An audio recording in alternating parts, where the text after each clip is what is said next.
Bonjour et bienvenue dans Archi-Urbain, l'émission qui vous parle d'architecture et d'urbanisme.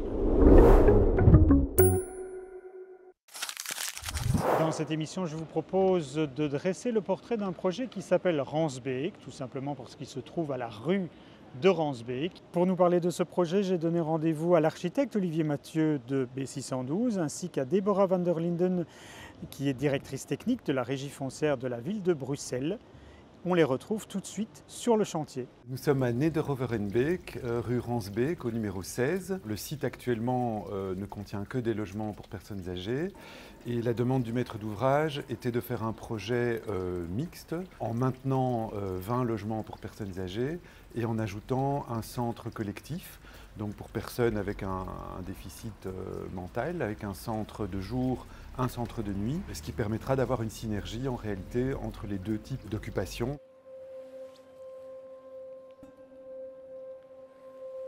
C'est un bâtiment des années 50, donc moderniste en béton, au centre d'un cœur d'îlot assez luxuriant qui nous a immédiatement séduit, beaucoup de végétation, mais très peu travaillé pour le moment. Petit à petit, c'est clair que ce bâtiment s'est dégradé fortement avec ses structures apparentes, son absence totale d'isolation, de ventilation, de rupture acoustique. On a un bâtiment Ré+2, béton apparent, béton lavé, en centre d'îlot.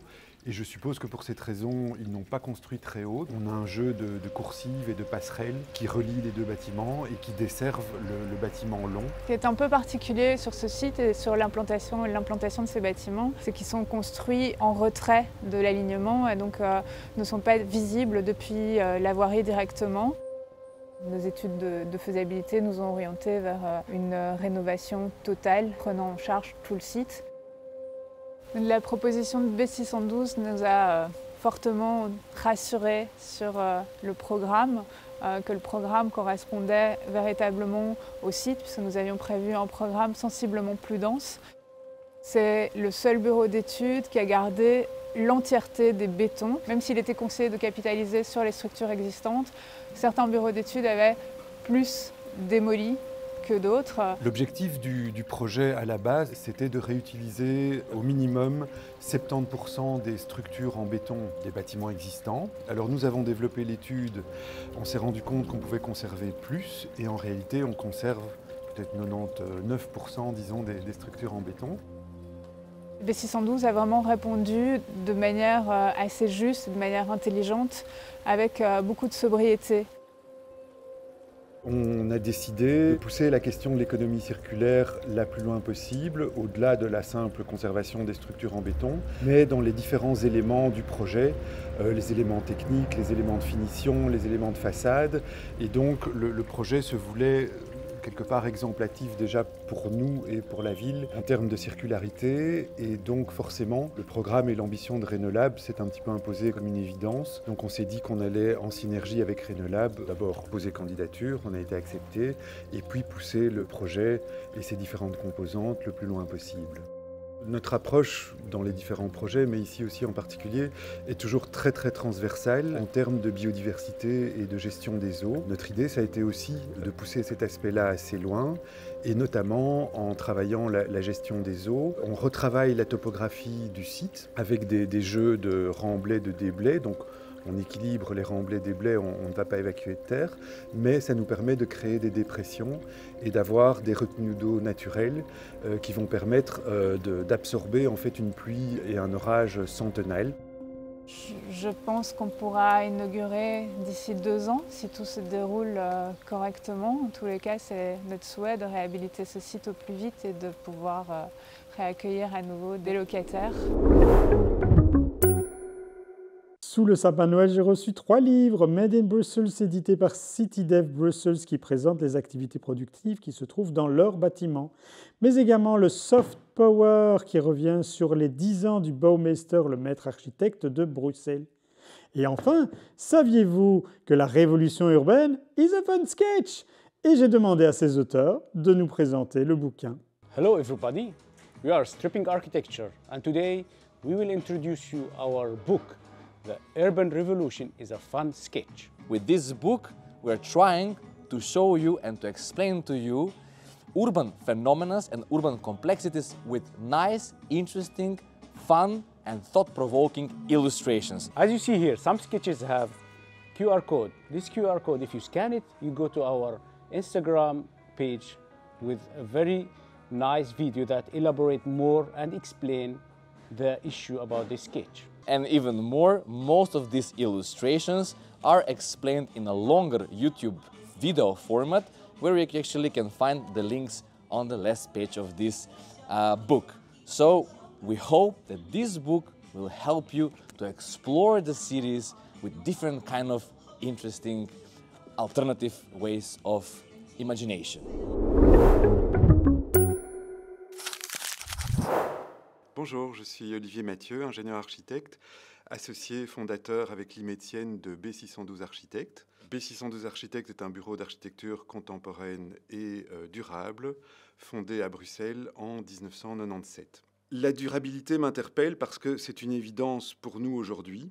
Ça me fait d'ailleurs toujours penser à une interview de Le Corbusier, toute proportion gardée, où on lui posait la question de la fonctionnalité.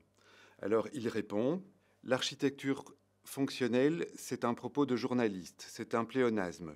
L'architecture est fonctionnelle par défaut. Si elle n'est pas fonctionnelle, qu'est-ce que c'est? De la saloperie?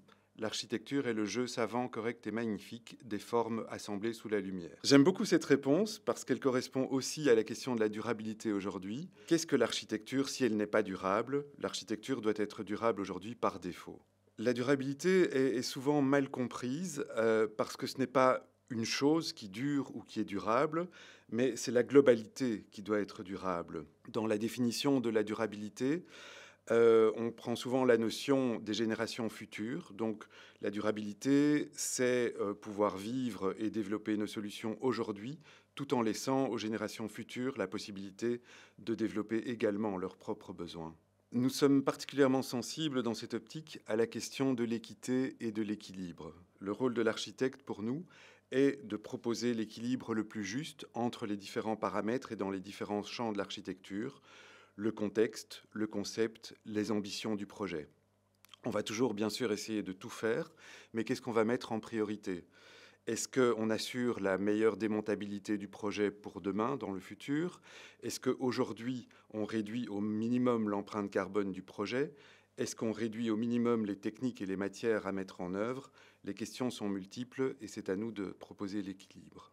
Avant même que les questions de passif soient dans l'air du temps, depuis le début de notre pratique, nous avons toujours été particulièrement sensibles au contexte et donc au soleil, à la nature, au paysage, à l'eau, à la biodiversité et à toutes ces composantes finalement de la durabilité. En 2007, on a fait les premiers projets passifs et bâtiments exemplaires et depuis on n'a jamais cessé.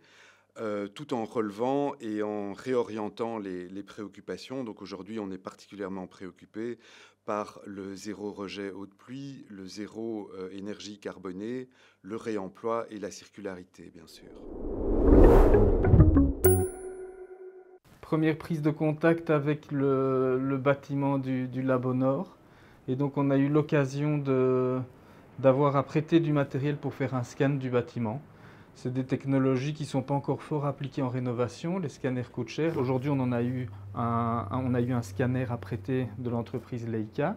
Et moi, en tant qu'architecte, je peux aussi louer chez Leica les scans à la journée. Et là, ça devient très intéressant parce que sur une journée, on va pouvoir scanner l'ensemble du bâtiment. Et on va vraiment faire un relevé très très précis du bâtiment. Vu qu'il a relevé toute une série de points dans le couloir à la sortie de la première cave, puis dans la deuxième cave. Et là, il a essayé de superposer les deux mesures. Et donc, on peut vérifier en coupe et en plan si on a une bonne superposition. Il ne faut pas être ultra précis. Après, on va lui demander d'optimiser. Et là, il essaye de recaler les points qu'il a en commun. Et à partir de ce moment-là, on commence à assembler la 3D du bâtiment.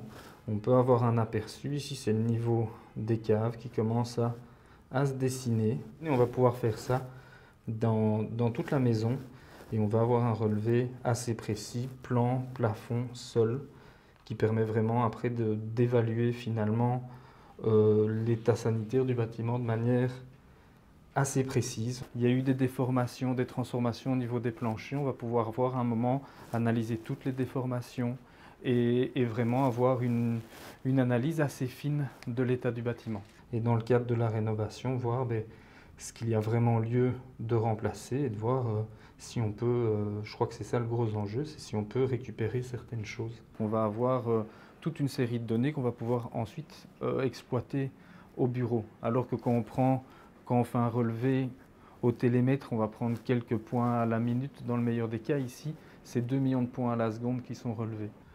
Et en ayant cette vue très très précise, ça permet de pouvoir avoir des interventions peut-être plus chirurgicales. On ne démonte pas toute la maison, on essaie d'identifier les zones où on a des problèmes et on apporte des solutions locales.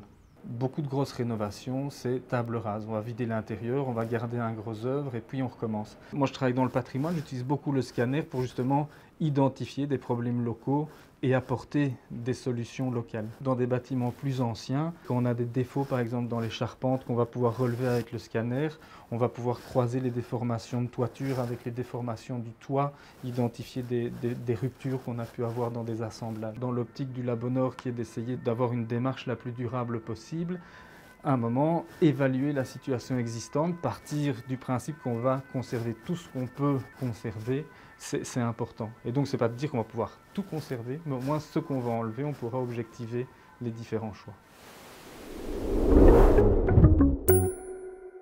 Ce sera tout pour cette émission, mais on se retrouve très rapidement dans un nouvel épisode d'Archi Urbain. D'ici là, je vous souhaite une très bonne semaine. À bientôt, merci pour votre fidélité et n'oubliez pas, branchez-vous sur archiurbain.be.